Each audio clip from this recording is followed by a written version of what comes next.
Welcome to the breakdown. I'm your host, Diane Rembert, avid reader, award-winning literary blogger, and the founder of Diamond's Literary World, which is my footprint in the literary industry. Today I want to talk to you about a book that is the prequel to a very popular book to film. Concrete Rose, which is the book we're talking about today, is the prequel to The Hate You Give.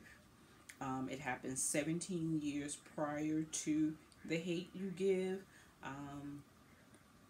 And I haven't watched that movie yet simply because I wanted to know all of the story before I start watching.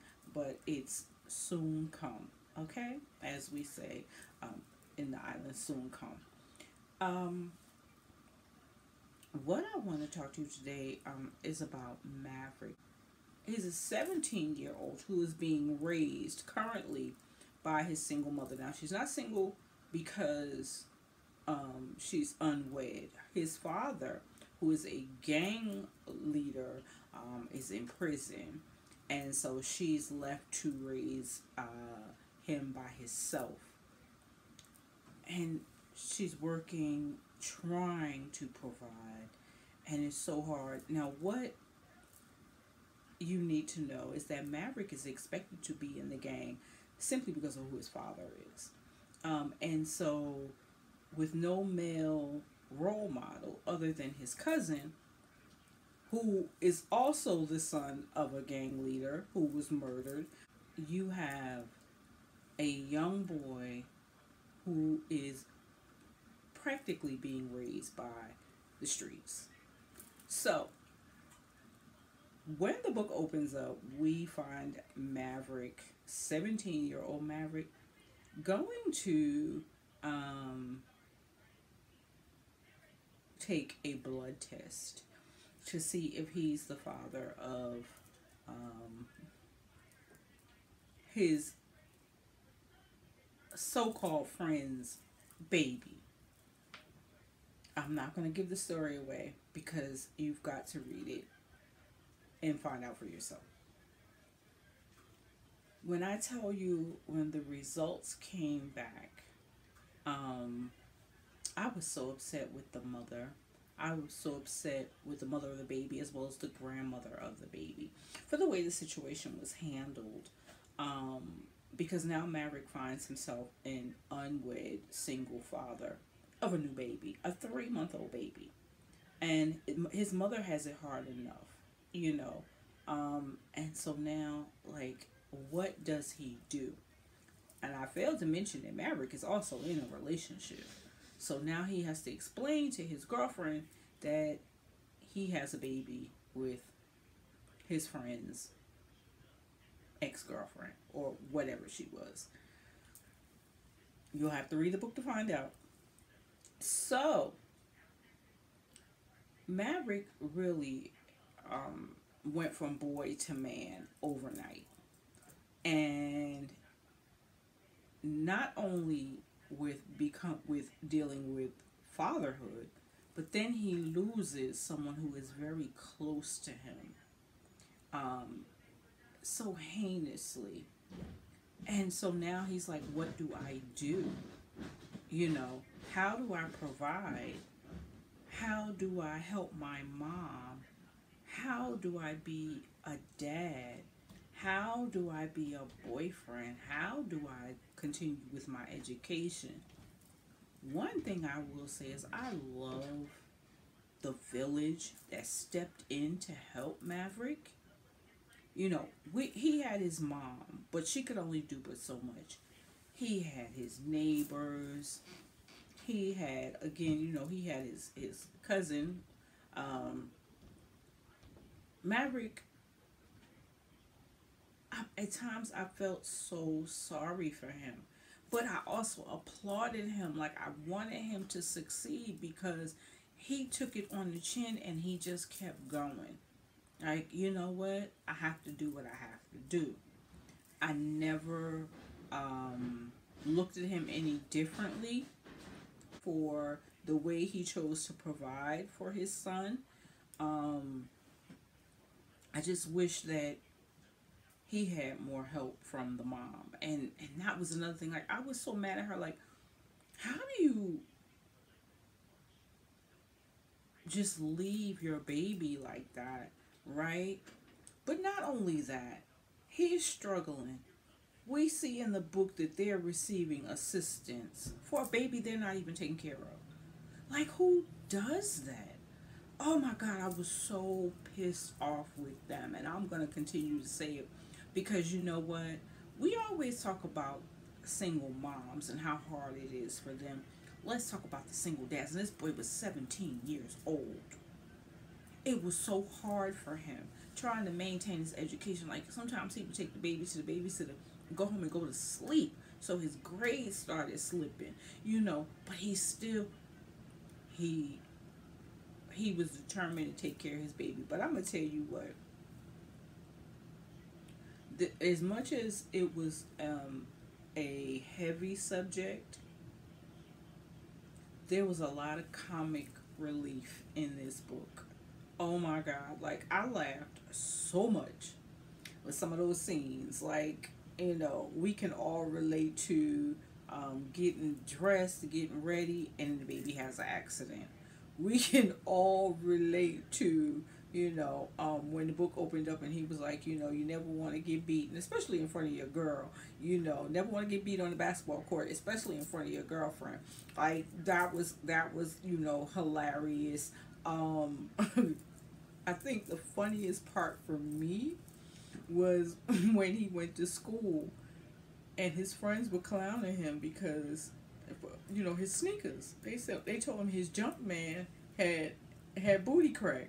Oh my God, like, I laughed so hard on that part because you know he got beat for the little bit of money that he had. He got beat by the neighborhood crackhead or hustler, hustle man.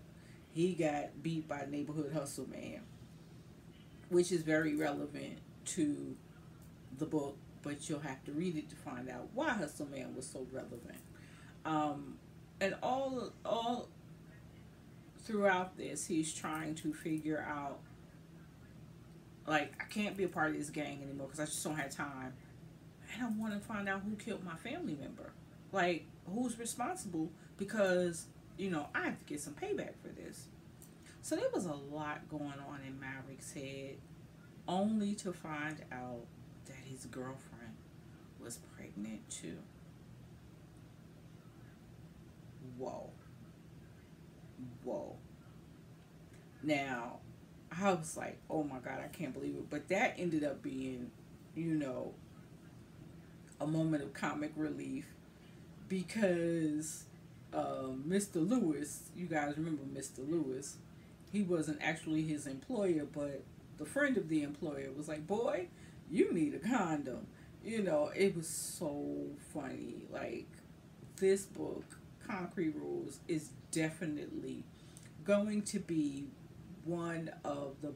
it's going to be on the best of list for Diamond's Literary World for 2021. I promise you. And it was also the book discussion for the month of May, for the book club over on Clubhouse. We had such a good time talking about this book. We had such a good time deciphering characters, talking about the outcome, talking about our favorite scenes, talking about, those moments, those heavy moments, and talking about Maverick, the boy turned man, and how he also blossomed in a budding relationship. Like, there was so much going on with this young man. Like, I just wanted to reach through the pages and hug Maverick because I felt like he needed that auntie hug.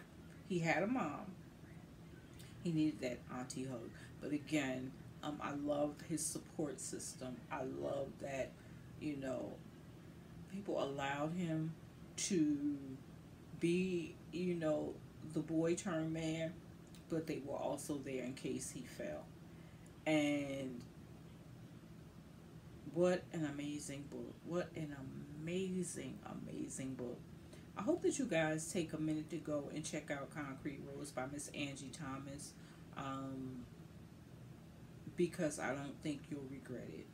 I think that it will open some eyes to, just like what I said, single fatherhood and how hard it actually is. Single parenthood is hard either way, but so much focus is put on the mother. Nobody talks about the father. And Angie Thomas did just that, and she did it so perfectly in this five diamond page turner. Um, if you're not careful, you can read this book in one sitting. Like, seriously. I didn't read it in one sitting. Because I think it was a late night when I started it. So, but I did read it in two sittings. Like, it was so easy. It was, oh my God, it was so fluid. Her writing was fluid. Her character development is fluid. Her plot twist was just amazing.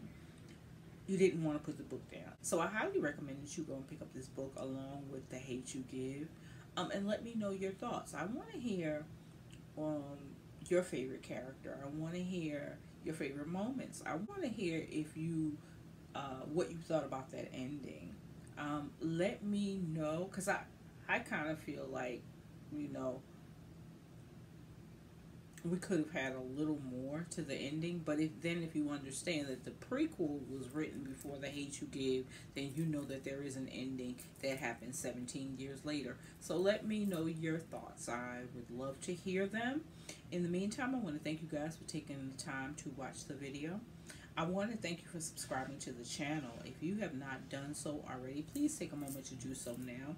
Also, you can hit the bell and be notified whenever I bring a new video, which I'm in a zone right now. I'm zone. So you're going to be getting more videos from me because I'm reading more books. You're going to get more reviews, and I'm loving it here. I'm loving it here. I'm happy because some books were taking me forever to read. But I'm in my zone right now. When I'm in my zone, I like to stay in my zone. So with that being said, again, I want to point out my Mary J. Blige and Nas t-shirt from the concert 2019. What an amazing concert. This t-shirt just gave me joy, and I wanted to share it with you guys. I have so many others to share with you. But in the meantime, I want you guys to have a pleasant day, a pleasant week, a blessed month. Happy reading, and again, be blessed.